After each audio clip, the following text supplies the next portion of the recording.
Receive my greetings and welcome to the lesson. The subject is Public Sector Governance, Policy and Administration. We are going to study the rationale for public participation. Rationale for public participation.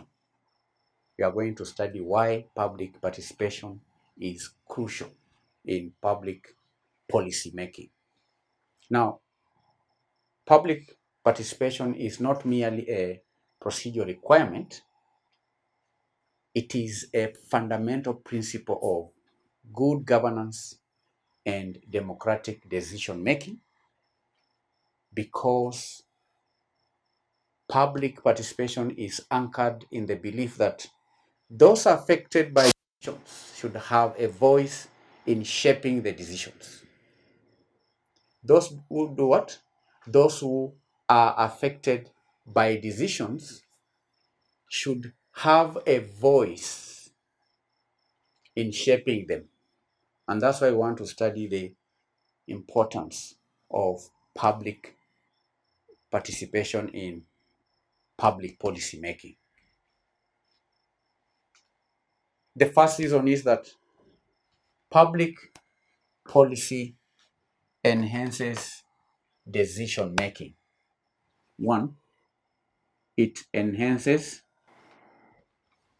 decision making. Public policy enhances decision making. All right? It brings diverse perspectives, brings diverse knowledge, brings diverse experiences to the table. And that enriches decision making by ensuring that different viewpoints are considered, potentially leading to a more informed and creative solution or decision.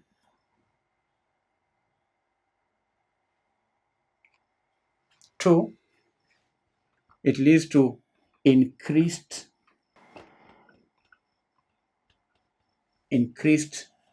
legitimacy and acceptance.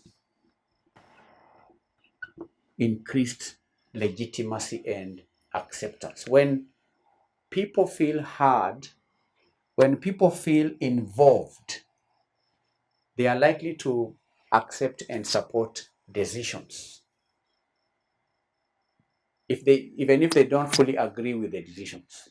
And that fosters trust in institutions and also promotes what we call social cohesion.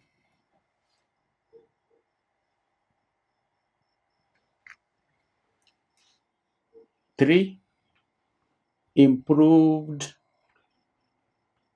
accountability and transparency.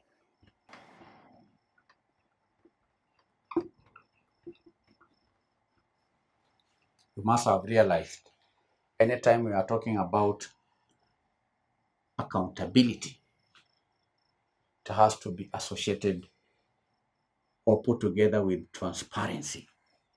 So how does public participation improve accountability and transparency? Now, public participation increases transparency by opening the decision-making processes to scrutiny. It holds decision makers accountable for their choices, accountable for their actions, thereby reducing the risk of corruption and abuse of power.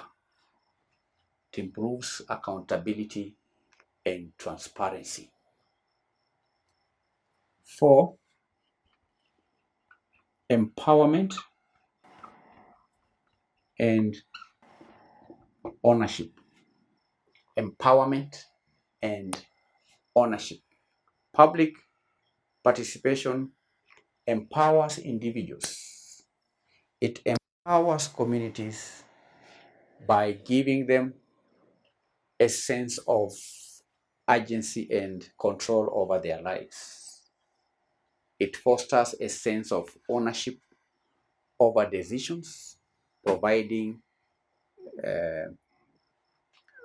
greater commitment and implementing decisions in a sustainable manner.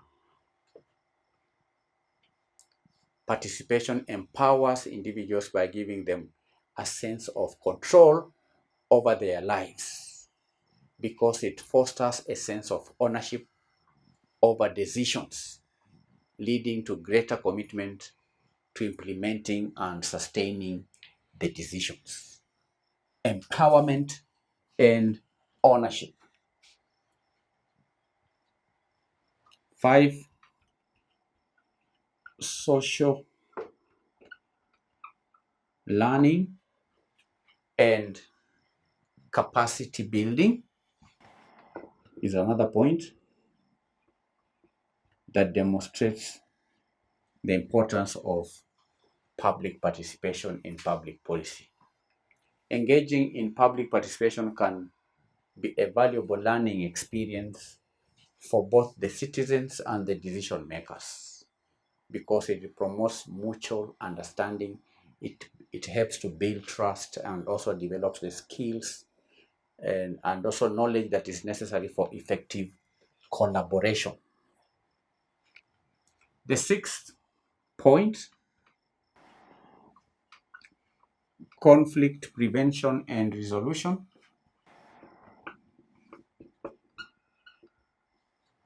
Thus, yet another rationale for public participation. By providing a platform for dialogue and negotiation, public participation can then help to identify and address potential conflicts early on, preventing them from escalating into full-blown disputes because people are able to talk, people are able to have dialogue to discuss, and that prevents potential conflicts and helps resolve the conflicts early. 7, improved service delivery. It improves service delivery. It leads to improved service delivery. Public input can help. Public input can help to identify gaps. It can help to identify weaknesses in the existing services, leading to more responsive and effective programs that meet the needs of the people they serve. Then lastly, sustainable development.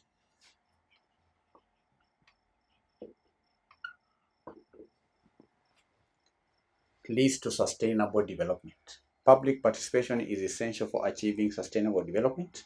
How?